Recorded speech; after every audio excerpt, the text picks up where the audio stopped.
Initially, the Memorandum of Understanding between the US and Iran had two objectives: to stop the fighting and to lead to the reopening of the Strait of Hormuz. It also, beyond that, set very broad, very vague parameters for talks on a range of more complicated issues.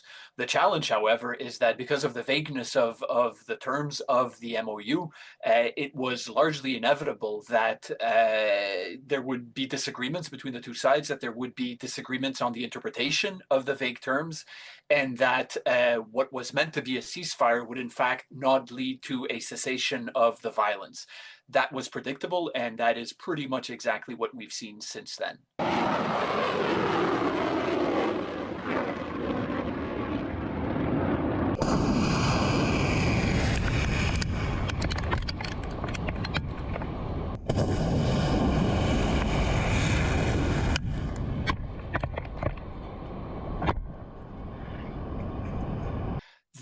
The framework agreement between the US and Iran that was reached in June is very vague in terms of several aspects of its content.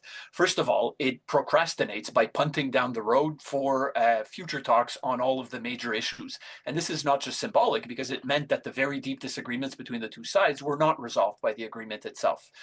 On the shorter term issues, especially the issue of not only how and when would the Strait of Hormuz be reopened, but who would control it, what would be the modalities for ensuring security and the free passage of maritime shipping in the strait, it was very vague, and both sides have very clearly been interpreting the agreement differently. Iran interprets the framework as implying that it can exercise a serious degree of control on shipping in the strait, whereas the US is interpreting the agreement as implying that Iran must allow for the freedom of navigation in the Strait of Hormuz.